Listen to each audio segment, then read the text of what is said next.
on est chargé avec Yvan d'ouvrir cette session en fait du colloque Reuse où vont être présentés des projets et des solutions portées par des entreprises. Et les entreprises, en fait, ce sont nos partenaires privilégiés au pôle de compétitivité et puis au Carnot eau et environnement que je vais prendre quelques minutes pour vous présenter. Donc, en fait, les instituts Carnot, ce sont des regroupements d'unités de recherche et d'instituts techniques qui ont une cohérence d'activité qui leur permet de s'adresser à des marchés industriels pour développer de l'innovation et contribuer à la compétitivité de ces partenaires socio-économiques et en particulier des entreprises. C'est un label qui est délivré par le ministère de la Recherche et de l'Innovation et c'est un programme qui est opéré par l'Agence nationale de la recherche. En France, il y a 39 instituts Carnot et en fait, le label garantit l'excellence scientifique des unités qui participent à ces Carnot et également des relations partenariales professionnelles adaptées à ces partenariats, notamment en matière de protection des résultats, de confidentialité des échanges, d'exploitation des résultats produits ensemble.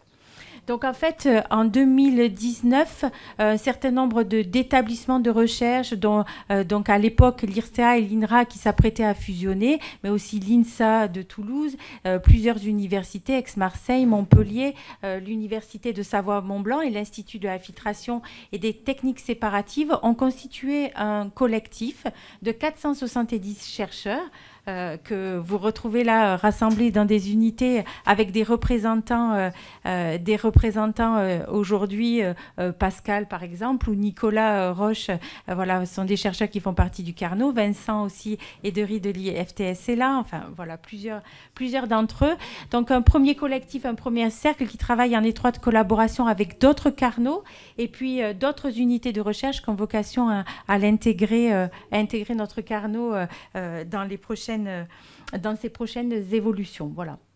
Et donc, en fait, les 4 domaines d'activité stratégique du Carnot, c'est la surveillance de l'eau et des milieux aquatiques, la constitution de nouvelles ressources et toutes les thématiques autour de la circularité de l'eau et dont la réutilisation des eaux usées fait partie, l'optimisation des ouvrages hydrauliques, alors on parle de tous les dispositifs d'épuration, les réseaux d'eau potable, d'assainissement, les solutions fondées sur la nature, et puis même les digues et les barrages, on a des unités qui travaillent là-dessus, notamment à Aix et en collaboration avec la SCP parfois. Et la gestion des risques naturels, donc crues, inondations, on va même jusqu'aux avalanches et puis à la thématique de la sécheresse qu'on a bien mesuré, dont on a mesuré l'importance cet été. Voilà, avec différentes solutions qui peuvent être développées au sein de nos unités en collaboration avec nos partenaires. Donc, en fait, qu'est-ce qu'on fait au sein du Carnot? Eh bien, en fait, on fait surtout de la recherche sous différentes formes, des contrats, en fait, des contrats directs qui répondent à des besoins bien identifiés de nos partenaires, et puis, ou de la recherche collaborative. Alors là, parfois, on s'associe avec les pôles de compétitivité, dont c'est la spécialité quand il s'agit d'aller répondre à des appels, dans des appels à projets. On peut faire aussi de l'expertise scientifique quand, en fait, il y a nécessité parfois sur des cas concrets de mettre en œuvre des solutions innovantes qui sont en cours de développement dans nos unités. Et puis on a des plateformes qui permettent de faire des prestations d'essais, de l'expérimentation et puis des essais de performance de procédés. Et on s'adresse en fait aux usagers de l'eau du secteur agricole, les industriels, les collectivités territoriales, les gestionnaires et puis toutes les entreprises qui travaillent pour ces entreprises, les laboratoires d'analyse, les sociétés d'ingénierie, les bureaux d'études, les équipementiers. Et on a vocation à ouvrir ces partenariats justement à d'autres types de partenaires aujourd'hui, des urbanistes, des aménageurs pour travailler sur la partie des eaux pluviales, sachant qu'aujourd'hui, les thématiques et les solutions qu'on développe, on les développe pour la gestion des eaux pluviales, pour la réhute, pour la valorisation des données de l'eau par des outils numériques et puis pour l'évaluation de l'empreinte eau, par exemple. Voilà. Et on est en capacité d'adapter en fait nos projets au type d'entreprise avec lesquelles on travaille. Voilà, alors qu'est-ce qu'on fait? Eh bien, en fait, le Carnot favorise, soutient ou organise toutes les actions qui permettent en fait de mettre en contact les chercheurs avec ses partenaires socio-économiques. Donc on soutient des actions comme le colloque d'aujourd'hui. Ensuite, on écoute les entreprises et on écoute leurs besoins de façon à les identifier au sein de nos Carnots ou des unités qui sont autour de nous ou d'autres Carnots, eh bien les scientifiques qui vont pouvoir travailler avec ces entreprises pour pouvoir mettre en place et développer ces solutions. Et on fournit un appui, un suivi renforcé pour le montage des projets. Et puis aussi, on finance en fait des projets qui viennent en amont de ces demandes auprès de nos unités. Jérôme a présenté par exemple hier le projet Néréide. C'est un projet qui est financé par le Carnot et qui a vocation à produire des résultats qu'on pourra mettre ensuite à disposition de nos partenaires socio-économiques. Voilà. Je te laisse la parole. Très bien, mais écoutez, merci Elisabeth. Donc, mesdames et messieurs, bonjour. Alors, je vous donne les salutations déjà de notre président, parce que si je demandais à ceux qui appartiennent au pôle Aquavalais ou dont la structure appartient au pôle Aquavalais de lever la main, je pense qu'il y aurait pas mal de bonjours de notre président Sylvain Boucher, que je vais d'ailleurs rejoindre tout à l'heure à Agde, au salon du littoral. Donc je m'éclipserai dans le courant de la journée. Alors j'aurais pu prendre exactement les mêmes diapositives que celles d'Elisabeth, les mettre un petit peu à l'envers, et puis faire du co-développement économique à partir des développements collaboratifs recherche-entreprise. Alors je ne l'ai pas fait, je représente simplement le contexte du pôle Aquavalais, qui aujourd'hui fait ses 12 ans, qui intervient sur les régions Sud Provence-Alpes-Côte d'Azur au travers de sa délégation EA Éco-entreprise. Alors je ne sais pas si ils ont quelqu'un dans la salle, non, qui n'a pas pu venir. Et donc en région Occitanie, l'objectif étant, par-delà les développements collaboratifs de projets, de pouvoir accompagner les TPE et les PME dans leur développement de marché, co-développement de marché, puis l'accès au marché des solutions qui vont être développées par les différentes voies de la recherche à la recherche et développement collaboratif et de la recherche privée entrepreneuriale.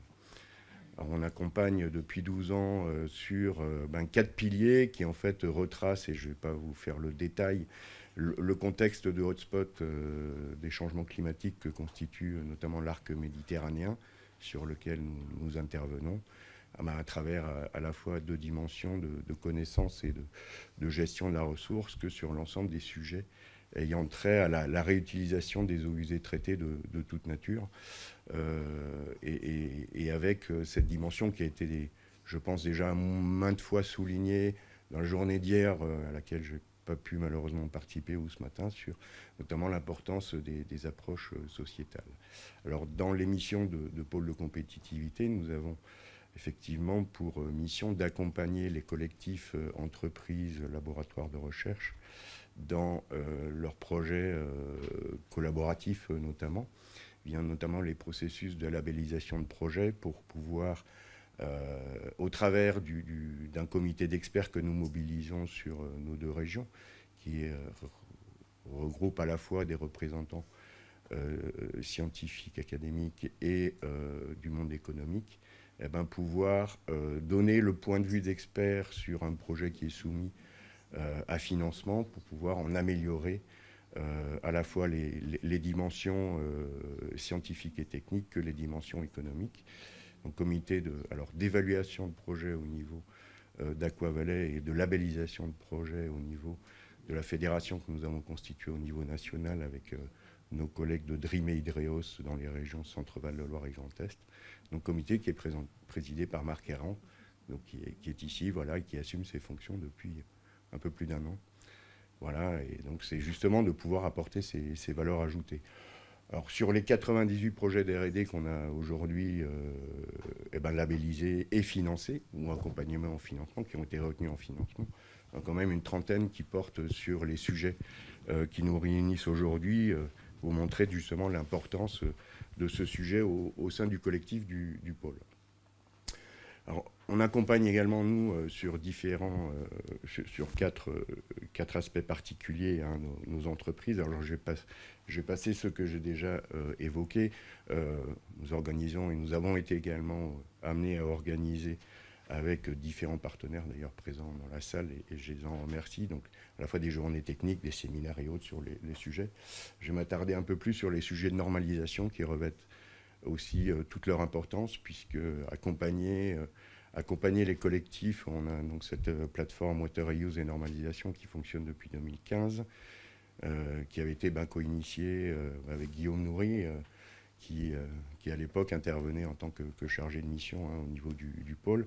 Vraiment cette dynamique de à la fois porter à connaissance des acteurs ce qui se passe sur le plan international, européen en matière de normalisation, et surtout alerter les services de l'AFNOR sur les savoir-faire à prendre en compte dans le cadre également de la participation des techniciens de l'AFNOR dans les processus de normalisation, afin que les savoir-faire qui sont co-développés, qui sont scientifiquement également validés par justement cette dimension laboratoire, entreprise, qui transparaît au travers de tous les exemples de projets qu'on voit aujourd'hui, tous ces savoir-faire ne soient pas écartés en termes de marché lorsqu'ils arrivent sur le plan international, et qu'ils risquent d'être confrontés à des normes qui les contraignent. Et le lien avec l'international, donc je remonte à notre fédération France Water Team. Je pense qu'on a quelques représentants, j'ai cru comprendre également, notamment des pays de la Méditerranée qui sont dans la salle, c'est important. Aujourd'hui, le marché de l'eau en France, et même sur les sujets de réutilisation, est considéré comme relativement mature. Il a besoin d'export. Et de plus en plus, on va aller vers des sujets d'influence normative dans lesquels les cahiers des charges qui vont être préparés demain, par-delà les aspects de responsabilité sociale, sociétale et environnementale, risquent de comprendre des sujets normatifs. Et si on n'est pas dans le sujet de la norme, on va être écarté du marché. Donc là aussi, c'est de pouvoir faire converger toutes les dynamiques à la fois d'innovation, de solutions innovantes, que ce soit de la techno ou que ce soit de la méthodologie, dans les processus de normalisation. C'est un vrai sujet aujourd'hui qui est appréhendé. Voilà, j'en profite pour glisser que dans l'accompagnement que le pôle Aquavalais a mis en œuvre pour justement accompagner certaines de ces petites entreprises dans ces processus de normalisation, donc nous avons imaginé un accompagnement sous forme de formation spécifique de cette entreprise. Il a été reconnu par les services de l'AFNOR, et nous avons eu le privilège, alors certains d'entre vous en ont déjà liké sur LinkedIn, mais on a eu jeudi dernier été lauréat des trophées hors normes de l'AFNOR pour justement l'accompagnement qu'on a pu mettre en place pour les TPE et les PME. C'est un vrai sujet qui aujourd'hui est en passe d'être développé. Alors c'est une volonté de la normalisation au niveau européen et communautaire. On retrouve les sujets de normalisation dans les appels à projets de l'Union européenne. On retrouve une volonté de l'Union européenne de faire participer de plus en plus de petites entreprises aux côtés des acteurs scientifiques ou des grandes entreprises qui sont déjà impliquées, parce que c'est vraiment le nerf de la guerre de demain. Juste pour vous illustrer, il y a un étage du ministère de l'Intérieur en Chine, il y a 500 personnes qui bossent sur les sujets de normalisation. Je ne pense pas qu'on est en soi à ce niveau-là, au niveau national. Donc voilà, je m'arrêterai là. En tout cas, c'était pour vous représenter, vous réintroduire le contexte du pôle Aquavalais. On a plusieurs de nos entreprises qui vont maintenant être en capacité de vous présenter leurs solutions.